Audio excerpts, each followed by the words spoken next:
नमस्ते, सुप्रभातम। बौद्ध दर्शन पर विचार विमर्श चल रहा है। गत कक्षा में उनका सामान्य परिचय और उनके विभिन्न संप्रदायों के बारे में हम जान चुके हैं और उनके मत में किस तरह से तत्वों का विवेचन किया गया है, क्या दृष्टि रही है, इसको हम संक्षेप में समझ चुके हैं। अब बात आती है बुद्ध के मत में आचार क्या था और उन्होंने इस जगत को किस दृष्टि से देखा। तो वस्तुतः जो बुद्ध ने 4 आर्य सत्य कहे वही उनके समस्त उपदेशों का सार है।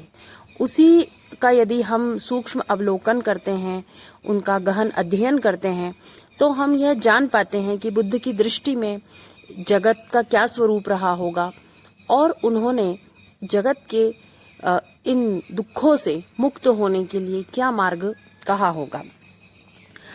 जैसा कि पूर्व के व्याख्यानों में आप यह समझ गए कि बुद्ध दार्शनिक विवादों से हमेशा दूर रहते थे और इसीलिए कई प्रश्नों पर तो वे मौन ही रहे।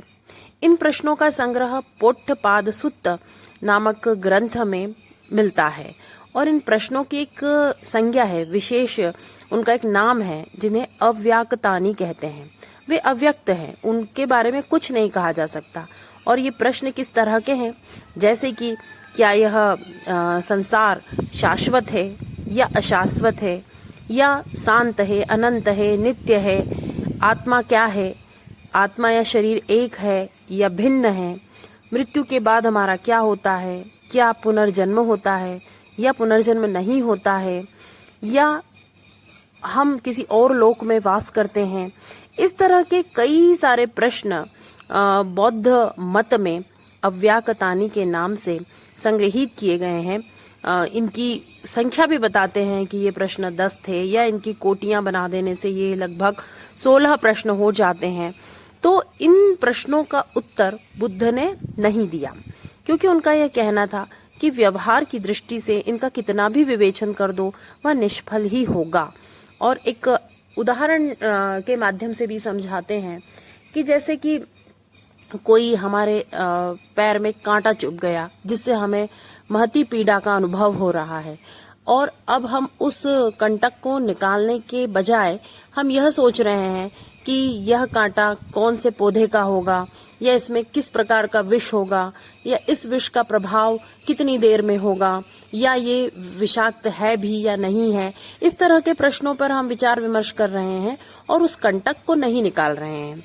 वैसा ही बुद्ध का भी यह कहना था कि हम इस जीवन में जो दुख वर्तमान है हमें दिखाई दे रहे हैं, उन दुखों को दूर करने का उपाय तो नहीं सोच रहे और जो अप्रत्यक्ष वस्तुएं हैं, आत्मा, अनात्मा, जन्म, पुनर्जन्म, मृत्यु, संसार की उत्पत्ति, उसका शाश्वत होना, अशाश्वत होना, इन सब जो गूढ़ प्रश्न है या इनको उन्होंने अति प्रश्न कहा कि इनको हम विचार करने में अपना अमूल्य समय व्यर्थ कर रहे हैं, जबकि हमें वह ज्ञान प्राप्त कर लेना चाहिए जिससे कि हम अपने दुखों को दूर कर सकते हैं। और यह जो मार्ग है इसको जानने के लिए सर्वप्रथम दुखों के कारणों को जानना चाहिए। इस तरह से बुद्ध ने अपना जो पूर्ण परिश्रम किया वह 4 आर्य सत्यों की खोज में और 4 आर्य सत्यों के उपदेश में ही किया। इसलिए इनको सर्वप्रथम जानना अत्यावश्यक है। ये 4 आर्य सत्य थे। दुखम अर्थात दुख ही सत्य है, यह पूरा जीवन दुखों से परिपूर्ण है। दूसरा आर्य सत्य था दुख समुदयः या दुख का कारण, अर्थात दुखों की एक श्रृंखला है, उनका कोई न कोई कारण है, अतः उन्हें जानना चाहिए। और तीसरा आर्य सत्य था दुख निरोध, अर्थात इस दुख का निरोध संभव है। और चौथा दुख निरोध मार्ग, जो सबसे महत्वपूर्ण है, क्योंकि केवल दुखों के कारण को हमने जान लिया और उनका निवारण किया जा सकता है इतना जान लिया यह पर्याप्त नहीं है, उसका मार्ग भी तो जानना आवश्यक है। और यही मार्ग वस्तुतः उनकी आचार मीमांसा कहलाती है। तो ये 4 आर्य सत्य हुए, दुखम, दुख समुदयः, दुख निरोध और दुख निरोध मार्ग। तो इन 4 आर्य सत्यों में ही बुद्ध के समस्त उपदेशों का सारांश निहित है। और हम देखें तो चारवाक को यदि हम छोड़ दें तो अन्य सभी दर्शन, वो चाहे जैन हो या अन्य हमारे आस्तिक दर्शन हो, उन सब में कहीं न कहीं ये आर्य सत्य समाहित है। इस तरह की विवेचना और इस तरह की चर्चा हम अपने आरंभिक व्याख्यानों में कर चुके हैं कि हमारे दर्शनों में यही एक समन्वयवाद की जो दृष्टि है कि सभी दर्शनों का मूल या उनका उद्गम इसीलिए हुआ कि उन्होंने मानव मात्र को दुखों से परिपूर्ण देखा और उन दुखों की मुक्ति के लिए ही हमारे ऋषि मुनि विद्वान मनीषी सभी इस मार्ग पर प्रवृत्त हुए। प्रथम आर्य सत्य को थोड़ा विस्तार से समझते हैं। प्रथम आर्य सत्य है दुख।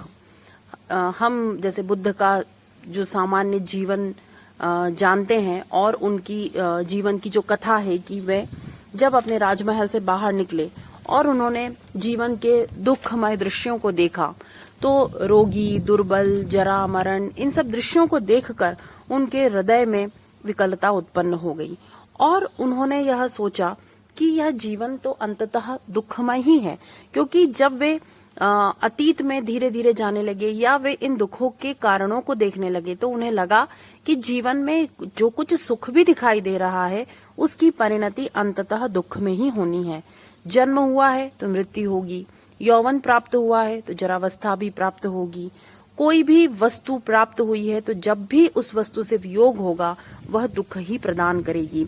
इसीलिए उनका कहना था कि यह जो कुछ संसार में हमें विषय दिखाई देते हैं ये सब कुछ क्षणिक है और इनमें आसक्ति हो जाने के कारण जब भी वे हमसे दूर होती है तो हमारे मन में दुख की उत्पत्ति होती है। तो इसलिए कुल मिलाकर यह पूर्ण संसार दुखमय ही है। यहाँ पर चारवाक इस मत को बिल्कुल नहीं मानते, जैसा कि हमने चारवाक दर्शन के समय ये समझा था कि वे तो स्पष्ट कहते हैं कि मान लिया हमने कि सभी सुखों के साथ दुख जुड़े हुए हैं, जैसे कि चावल के साथ में उसका जो भूसा है वो होता ही है, लेकिन उसके कारण हम चावल को स्वीकार करना तो नहीं छोड़ देते, उनको खाना तो नहीं छोड़ देते। इसी तरह से कोई भी सुख दुख से परिपूर्ण है या अंत में दुख देगा ऐसा सोच करके हम सुखों को नहीं छोड़ सकते। तो चारवाक की दृष्टि यहाँ भिन्न है, किंतु बुद्ध यह स्पष्ट कहते हैं कि हर कोई सुख अंततः जब दुख ही देने वाला है तो वह वास्तविक नहीं है, इसीलिए उसको छोड़ने का प्रयत्न किया जाना चाहिए, क्योंकि वे सभी हमारे दुखों के मूल ही है।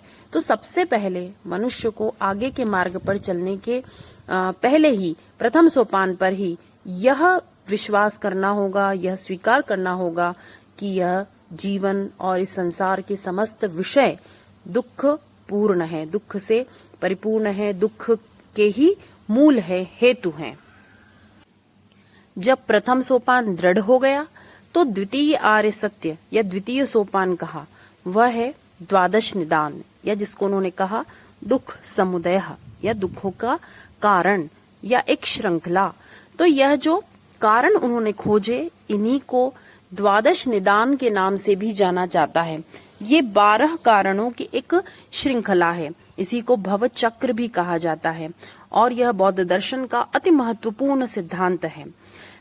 इस सिद्धांत के द्वारा यह बुद्ध ने समझाया कि हमारा जीवन भूतकाल, वर्तमान काल और भविष्य काल तीनों से संपृक्त है, तीनों में बटा हुआ है। इसीलिए कुछ कारण हमारे गत जीवन से संबंधित है, कुछ कारण हमारे वर्तमान जीवन से संबंधित है और कुछ कारण हमारे भविष्य से संबंधित है। तो इस प्रकार से इनकी एक श्रृंखला है। तो सबसे पहले इन श्रृंखला को क्रम से जानते हैं। हालांकि कहीं कुछ ग्रंथों में इस क्रम में भेद भी दिखाई देता है, किंतु फिर भी बहुमत से यही क्रम प्राप्त होता है।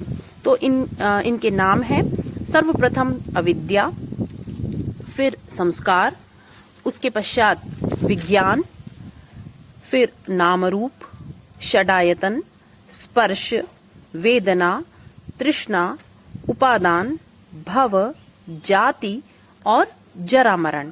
तो जैसा अभी मैंने कहा कि इनमें इन कारणों को तीनों कालों में विभक्त किया है। तो अविद्या और संस्कार ये हमारे गत जन्मों से संबंधित है, और विज्ञान से लेकर तो उपादान तक के जो कारण हैं वे हम वर्तमान जीवन का प्रतिनिधित्व करते हैं। और भव, जाति और जरा मरण, ये 3 कारण हमारे भविष्य जीवन से संबंधित है। अभी हम इन सभी निदानों का अति संक्षेप में परिचय प्राप्त करेंगे, ताकि आपको ये श्रृंखला किस तरह से एक दूसरे से जुड़ जाती है आप स्वयं ही से समझ जाएंगे। तो जैसा कि बुद्ध ने कहा कि अविद्या, तो यह अविद्या के कारण ही मनुष्य के मन में यह मिथ्या ज्ञान उत्पन्न होता है कि सब कुछ स्थायी है।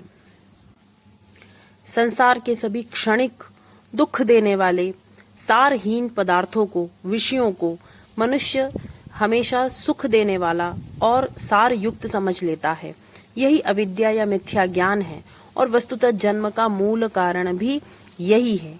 इस अविद्या के कारण ही ऐसे संस्कार मानव के चित्त में बनते चले जाते हैं, और कई कई जन्मों तक इस अविद्या के ये संस्कार मनुष्य के जन्म में बने रहते हैं और उसे इस भवचक्र में बारंबार प्रेषित करते रहते हैं। अविद्या के वशीभूत होकर मनुष्य कर्म करता जाता है और संस्कार बनते जाते हैं, और ये संस्कार जन्म देते हैं विज्ञान को। कई कई जन्मों के संस्कार इस विज्ञान का कारण होते हैं। अचानक यह विज्ञान अर्थात चैतन्य संभव नहीं होता, और इस विज्ञान या चैतन्य के कारण ही गर्भ में वह जीव प्रवेश करता है, और गर्भस्थ भ्रूण का शरीर और मन ही नाम रूप कहलाता है। अर्थात यदि गर्भावस्था में यह चैतन्य या विज्ञान तत्व न हो तो उस नाम रूप की वृद्धि भी नहीं होगी, और उस नाम रूप का कोई बोध भी नहीं होगा। इस नाम रूप के कारण ही षडायतन का अस्तित्व संभव होता है। षडायतन अर्थात 5 इंद्रियां और मन, यह नाम रूप ही विकसित होता जाता है और षडायतन को प्राप्त करता है।